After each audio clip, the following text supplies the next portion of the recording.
Good afternoon and welcome to You and Your Business with me, Alec on 103.2 Dublin City FM. Each week I invite an expert from the world of business to share their knowledge, insights and tips to help you increase profits, reduce costs and drive efficiencies. And if there's a topic you would like covered, why not contact me and we can have a chat here one day soon. My guest today runs a global customer experience, speaking and education business. She's the co-founder of the Customer Experience Game and one of the 10 globally recognized training partners of the CPXA. She's also known as the speaker in the blue dress. I'm delighted to welcome Nienke Bloem to the You and Your Business studio. Hi, Nienke. Hi, Alec. Thanks so much for inviting me. Yes, and congratulations as well on your recent wedding. Fantastic. Even in lockdown, people are getting married. So congratulations on all of that. Love is not stoppable, not like COVID-19. Fantastic. Listen, as you know, I take everybody back to probably their last year in school, just to get a sense of where they're starting on their business journey. Tell me about you and how that all worked out for you. Well, I think interesting. I grew up on an island in the Netherlands. We have some islands in the north part of the Netherlands, and that's how I grew up. And I always had a feeling like I like it here on the island, but when you live on an island, you have the island and the rest of the world. So I always wanted to be part of the rest of the world. That's why I thought when I was small and little, I thought I want to be a pilot, or I want to be, well, the boss of a company, then I can fly around. And well, thinking of that, what would I study? And I thought international, a pilot would not be it because I have a bad back. So I Right. thought I'll study international marketing and learn all about that. So I did my internships in America and I traveled a lot on that. So in the last year, when I finished my international marketing studies, I found that there was a big recession and there was not much work. But as I was very practical and entrepreneurial, I got into contact with one of the biggest companies in the Netherlands, which was the telco, the incumbent telco at that time. And they always every year hire the best of the students. And I decided I wanted to be one of them. So that's where I got my job interviews and they hired me. So I think my last year in study I lived half a year in America, and it was just very interesting to learn about marketing in a practical way. So yeah. That's fantastic. You were telling me though, while you had ambitions to travel, you ended up spending most of your marketing time in Holland, and taking then your time off to have your adventures around the world.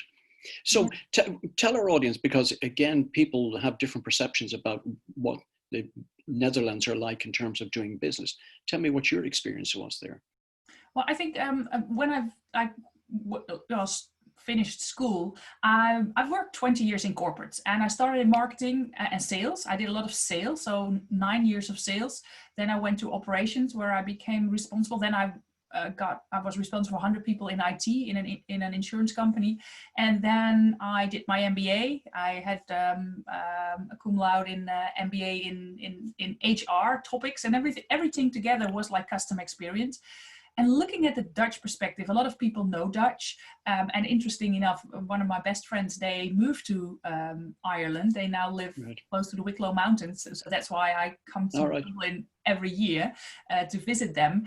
And I think the Dutch are known for being a little bit straightforward and entrepreneurial. So when you look at our history, we're very entrepreneurial, and the straightforward, you can see it in a positive way. We're straightforward. We ask, we do, we tell you what we think. And some people call it blunt, but I like straightforward better. No, well, I've been called a straight talker from times. And as you said, some people love it, some people hate it. Yeah. I'm a big fan of it because you always know where you stand. Yeah.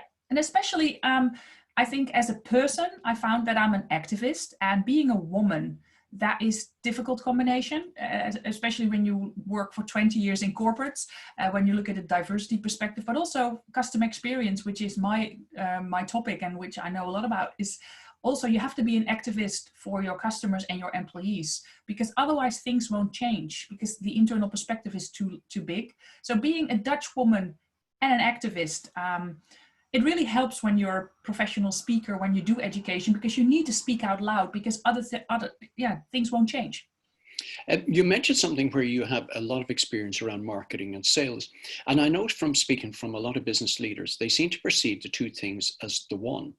And I know you're going to knock that on the head straight away. Yeah, I think it's very interesting. I think the difference between marketing and sales, marketing is often much broader. So and it's often not really focused to one point. So what for example, for me, marketing, sharing valuable insights on LinkedIn. I do a lot on LinkedIn. LinkedIn is my most important channel. That's marketing. Or sending my newsletter. That's marketing. So it's very broad. It's not targeted too much. Of course, I target to customer experience professionals or entrepreneurs that want to make a change and become more customer centric and drive their revenue. I think sales, for example, when I want to sell my masterclass, I also do my education in company. What we did is create a sales strategy. We defined 25 companies where I wanted to do that. Then we created kind of a funnel where we first sent them an email, then we sent them another email, then we sent them a little gift to get to land on their desk, and all to pull them in to get a call with me. And that is more sales. Sales is much more oriented towards selling a product, and marketing is getting their interest, and then you get into the sales part. So for example, if we were to look at marketing, marketing is more about making your presence known to a wide audience, whereas sales is a much more targeted and focused process. Yeah, I think for marketing, it's also to get into their interest. And for me, all my marketing efforts are around whenever people think about customer experience management and they look for a speaker or an educator or have a question, I want to pop up in their heads. This lady in the blue dress, oh yeah, customer experience management. Oh, I have to have Nienke.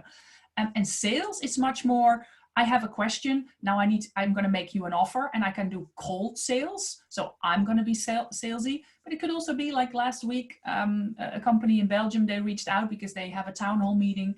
And then I have a conversation with them and I try to sell them my speaking. So that is very different than marketing, which is much wider. Great. You and I are big fans of branding. Let's talk about that for a minute. As I said, the lady in the blue dress. Yeah. Talk about the importance of branding, because so many organizations out there seem to think of branding as just purely a logo, but that's where it finishes. Yeah, I think a logo is nice, but don't put too much effort in it because, well, who's looking at it anyway? It has to be, I think, a brand, and being a thought leader, you're talking a lot about personal branding. It's the way you want to be remembered. So your brand needs to be part of that. And when you look at it, I look at it, me as an entrepreneur, I've got this blue dress thing, which really is handy. And of course, I want to have them remember me by, for example, my customer experience lectures and my ACE strategy that I tell, and that I'm fun to work with and I'm very reliable. But the end of the thing, people don't remember all of that. It's just too much. They remember this blue dress and then they think the other things. So you need to find a hook that makes it memorable. And that has to be consistent. And from a brand perspective, that's also what you have to do. So the importance then of making sure that all communications to your particular audience are seen with that sort of wrap around it in terms of the blue. Well, the thing is, some people say, do you also have like a blue car, blue nail polish, blue everything? No, I wear a blue dress. So I think that is about it. And yes, I have a lot. I used to have 17, and now I have 20 blue dresses. And yeah, it's kind of weird, but I really like it. It's like my uniform. This is what it is, and this is what I wear. But it's so recognizable. And even the funny thing is, I wear this when I present, when I educate. But I was with a client to prepare, and of course, I've got different colors clothing. I always wear a dress though, and I was wearing a red one, and then I was sitting in the lounge in their reception area, and somebody walked up to me and said, "You're wearing a red dress, but you are Nienke Bloem, right?" I said, yeah. So I was like, I just wear blue dresses now. When I work, blue dress, no different coloring anymore, because people remember. Well, it just shows you the power of a simple piece of branding and personal branding, which I think it's often overlooked and not overly expensive to put into play either. It's easy to do, but it's also it happened, and don't make your customers feel blue. I'll wear that for you. That's also the funny tagline that I sometimes use, but I don't want to put that too much in. It's find something that is your hook. that is your thing and that's rememberable. And for you, that is that you can repeat, because you have to find something that you can do every day, right? Yeah, no, that's It's very perfectly easy. right. This is an Yeah, easy thing. it is easy. Well, when you have 20 blue dresses, of course, it's easy to put them on. Yeah, And it's ball great that you gowns, have, everything. So when we have galas, like in the speaking world, as you also know, Alec, yeah, yeah, I have my blue ones. Yeah. that's it. Your top line blue ones as well. That's it. That's it. Unfortunately, we won't have that this year, but Oh I no, know, so I sad. know. It is so sad. Listen, I got to take you back just to the island, because you mentioned when we were having our sort of conversation earlier about your first sort of encounter with customer experience, which was to lead you on to the world that you're now in. Tell our audience a bit about that. When I was young and little, you know, I'm very tall. I'm 183. So when I always say when I was little, I always have to laugh a little bit because Mm, I've been like little. But I think it's important. I grew up in the island, and a lot of people work in tourism. And when you go to school, you have a little job on the side, and so did I. And I got really lucky because one of the entrepreneurs that I work with, he was really specific what he wanted for a customer experience. And he also only hired people that really fitted that part. So he educated me and he opened my eyes. And then later on, during my studies in marketing, I thought there was a lot about fuss about other things, but not really about the customer. And my first boss with the telco that I talked about, yeah, I had my job interview and he took me to one of the stores. And he says, what is the thing that strikes you most? And I was right. looking around and I didn't really I think the store was a little bit messy, but I was 22. I didn't really want to say that to the high boss. Yeah. But I saw that there were a lot of customers waiting. And I said, I just see two things. He said, what's the first thing you see? I said, I see there's a lot of customers waiting. And I see that there's employees in the back. I think that's weird. And he says, you're hired. Yeah. And he says, most people that I walk into stores with don't see the customers. Wow. And I think later on, during all my work that I've done in sales and marketing and operations IT, and especially being responsible for customer experience within the Dutch incumbent telco, that is, I think, a perspective that I always brought along. And now I'm in my 6th year being an entrepreneur, and I still remember those lessons. This is amazing that time and time and time again, we run into that issue of customers left standing. Yeah. The interesting thing is, once you work in a company, you're kind of like cursed. We call that a company blindness. You cannot help that. You become, and you have the curse of knowledge. You know more than your customers. Like some customers will call up to your customer service and they say, well, I have a question on your invoice. And then people will say, yeah, have a look on the website. Well, I think most customers already did that, but they didn't understand. So you need to step outside of your own company into the shoes of the customer and take a new look, because the curse of knowledge really doesn't help you. And it's like the system thinking. So you need to organize things about, if you want to be customer centric and want to put customer experience first, you have to get out of the system. It's amazing how many organizations seem to create barriers to bringing customers on board. Simple things like you ask for a newsletter, but you have to now sign up your name, birth date, and all sorts of strange things just to get their newsletter. Yeah. Well, I think there's, when you look at there's more methodology, and I think it could be interesting it is interesting for your listeners, is there's 3 levels within customer experience that you have to arrange really well. It's about effort. It's about the basics, meeting the needs. So what are your customers coming for? Like when you want to, for example, I want to fly to Dublin. Right. My need is a flight from A to B. That's my customer need. So that's meeting the needs. That's the basics. Then you have easiness, make it easy for me, make it easy to book, make it easy to board, make it easy to, maybe upsell a little bit, buy an extra, pick my chair. And then it's about enjoyable.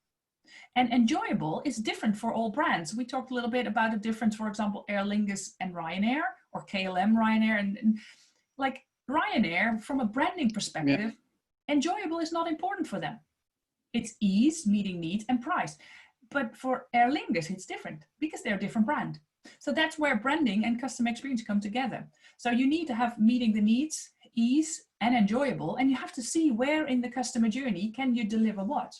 But if you make it difficult, then yeah, people will go away in the end. One of the strange things I would have perceived about the two brands, if you're talking about Ryanair and Aer Lingus, was the real difference between them was one operation had people who used to smile at you and the other didn't. Yeah. And a smile doesn't cost very much for an organization to have. No, the CEO of Ryanair says, I'm going to make a real big change. I'm going to make sure, and it's going to be very low cost. I'm going to ask everybody to laugh. Yeah. But Mr. Larry, you cannot make people laugh if they don't feel like laughing. So it has to fit the brand, right? Yeah. It's amazing that I think those two brands are quite interesting because they sit side by side, but the customer experience is quite different on both of them. Yeah. And I think most people, again, just speaking from an Irish perspective, would prefer Aer Lingus if they flew all the different places. So Ryanair is always a second choice for them. Yeah. Well, it also depends. Well, if you really look at the customer experience, nobody would fly Ryanair if you would really only see that. But the interesting thing, of course, destination is part, but also some people are looking more at cost, and they take the whole hassle and being treated like a cow, which I experience when I fly Ryanair. They take that for granted. They say like, okay, that's good. But I also like the example, like when you fly to Dublin Airport, I don't know if the listeners have experienced one, but you have platinum services. Have you heard about it, Alec? Yeah, I've heard about it, but I haven't been one of the people experiencing it. So tell our own audience back home here about our own platinum services. Yeah, all airports around the world. And now, I mean, my 6th year being an entrepreneur, and the last couple of years I flew around the world speaking. So I've been in many airports, and but also I'm a judge of the International Customer Experience Awards and an ambassador. And platinum services, they are really aiming high. Last year, they got the Silver Award for International Customer Experience Company. So that is something to really, really look at. And I met them 2 years ago. And that weekend, I would fly to Ireland to my friends. And they said, well, if you want to, we'll pick you up.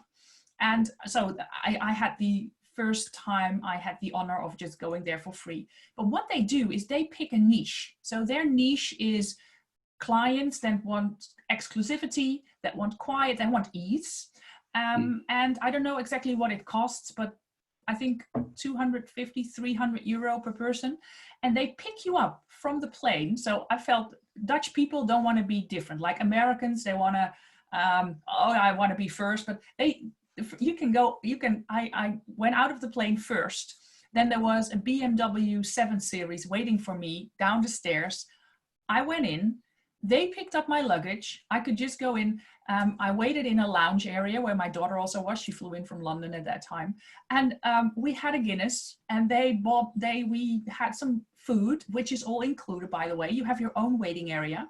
And then you can go to a special area. And it's the ease but also you too, they always go there, royals, but also business people that time is money, that you don't want to wait. You want to use your time. They've got ideal places where you can work. And the interesting thing is, I always say, great customer experiences don't happen by accident. And what I mean with that is that you have to think, what customer experience do I want my customers to experience? When is it good for me? What are we okay with? And they defined it at every touch point of their journey. And they deliver, and the people that work there, they breathe platinum services. So the year after, when I went to Dublin, I was like, shall I book it or not? Because now I've got to pay, right? Yes. And I decided to do it. And all right, I'll do it again because it's the ease, it's the fun. It's just an amazing experience. And I think that pricing part and the effortlessness that they make it, and that you get, especially when you fly out of Dublin, you get some food, you get some drinks. It was great. Yeah. So yeah, I can really recommend. No, but again, as somebody who's in that area, you're now experiencing something and we're prepared to pay for it. So it obviously shows the offering was right. And there's a need in the market, right? People want this. And especially when you look at people that don't want to be recognized all the time. And even when you fly private jet, which probably you too will do, I don't know, but they don't want to be in a waiting room somewhere else. So they Yes. have this, and they have to go through customs, but they also made, so I think what's also really interesting is the customers also interact with other parties than just Platinum Service, for example, customs. So Yes. they really own every part, because they say, well, what can we do with customs to make it also effortless and easy? So that's really smart. So I think really what you're saying here is that you should really map out the customer journey to see where the blockages are. Yeah, and also where can you reflect your brand in the best way? Where should you make it more, where do you have to meet needs? Where do you have to make it easy? And where can you make it enjoyable? Or all of the above. Yeah. It's amazing that some of the large brands in retail have been very, very slow to change. I know one particular international chain, I won't mention them, but I constantly hear customers complaining about having to queue to pay for goods, and yet the organization seems reluctant to make any changes in that way. Yeah, sometimes you don't understand why people are not changing, why customers need to complain so much. It could be that there's shareholder value that's more important than so short-term perspective is more important than long-term perspective. Sometimes I also don't understand, and that's why I'm hired, so that's good. But yeah, sometimes you're looking at it, you're like, why? Yes, and it's often quite interesting because management seem to be reluctant to get involved and help out. I always think the great places are where there's a problem, a manager will roll up his sleeves and take over a till or do something like that to help the I problem think with the staff. for all entrepreneurs, whether you're leading a big company or a small one, the question is, what was the last time that you really spoke with a customer? Yes.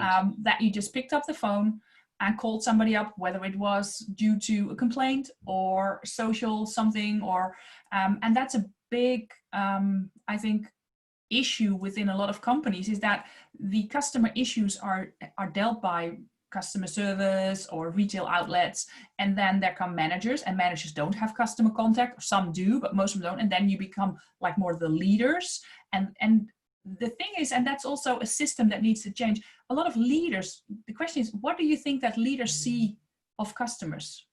Yes, and it's quite poor at times. I don't think they have any interaction at all. No, So but it's many of them. also, what do they see? They often see the complaints that cannot be handled. Yeah, so the thing is, a lot of leaders only see complaints. Right. So their framing is often a customer is an issue. When that is something, and that I can understand when that is I noticed with the CEO of the telco, I helped him with this whole customer complaint, because a lot of people, when they find out who the CEO is, they send the complaint right away to him. Yes. And what happened is that he would just think, I don't know who's really responsible. He sent it to 2 or 3 people. And when people receive an email of the CEO, they leave all their work out of their hands and they start working on that complaint. So we organized that. I think you have to systemize everything, because that works. But I also had to help him get a different perspective on customers, that customers are not complaining, whining people about,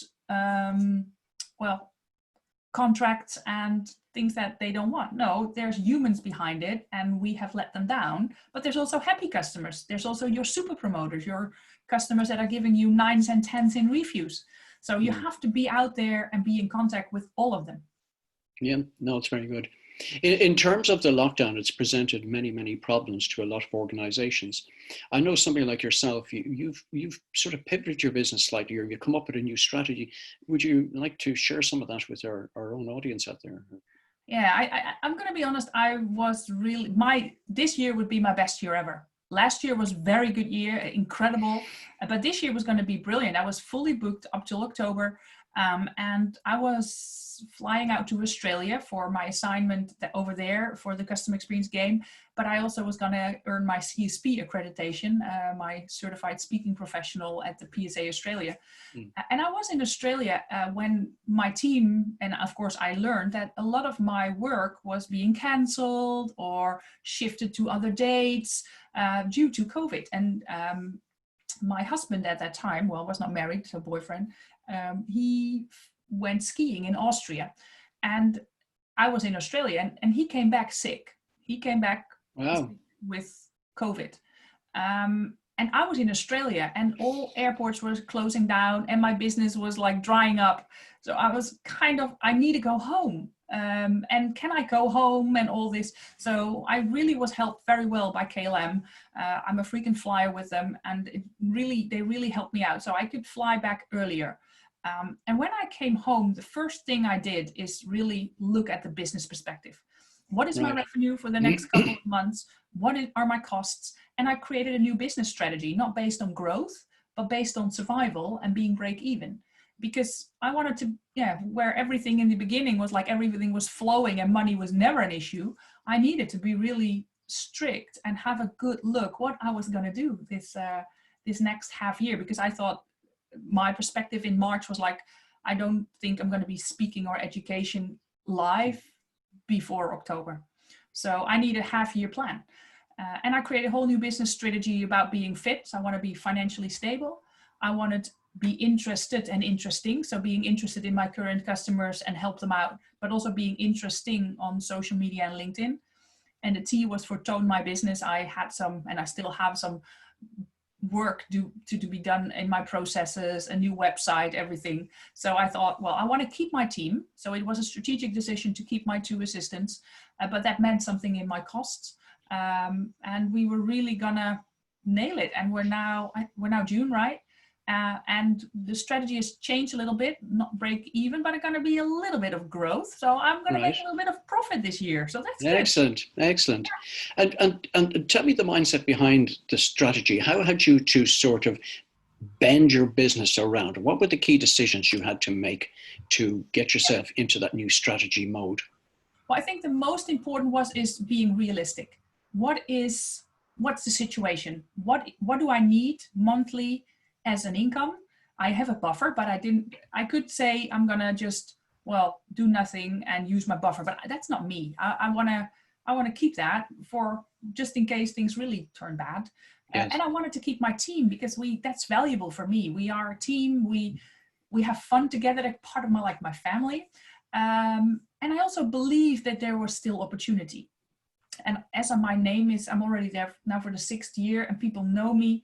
I have my education business. So I thought I need also come up. So I think the most important was be realistic, get your costs really straight, see what you need to eliminate, make decisions, yes. What you want. Do you want to keep your team or not? What is it a risk or not? But also I really focused on what my customers wanted. And especially in the first 3 weeks, I just said, I'm going to clear up my agenda and I'm going to help everybody of my current customers. I gave a lot of first emergency situation of customer experience within Corona, where people could just log in. And my bigger customers, I offered them free, ask me anything as the expert, which I really, really liked. And then after 3 or 4 weeks, things toned down. And the interesting thing is the universe helped me a little bit is that my first customer ever in 2015, he called me and he said, we really could use some consultancy in customer experience in our company because, we made some bad decisions. Are you out there? Could you help us for the next half year? Yeah, and perfect. I'm like, thank you, praise the Lord. So now which I'm normally not doing, I'm doing 2 days of consulting a week and helping them out. So the good thing is my strategy of break even, where I knew how much money I needed, I'm making with them, and all my extra virtual speaking, is extra. So I think, you need to refocus. And if you are very straight what you want, the universe often will help you out. But you also need to have your brand laid out. You need to be out there. You need to give some value all the time. So for me, LinkedIn and my newsletter are both most important. And it's also interesting, we talked a little bit about, I always had the idea of a new product of creating a mastermind. Right. In the entrepreneurial world, a mastermind is a very known concept. I think also in Ireland, right, Alec? Yes, it is indeed. Yes, of course. I was part of one myself, In the Netherlands, it's not very known, and especially not in the corporate world. And my ideal customer is a customer experience professional within a company. So I'm like, how can I do that? I want to launch one, but I was also a little bit insecure. It's a high-end product because people do my 2-day masterclass, and then how do they implement? And I was always like, I should create a mastermind so I can help them implement in a group. I thought that would be brilliant. But now I had, for the first time in years, I had the time to create a new product. Fantastic, yeah. But the market, I thought, nobody's waiting for this product.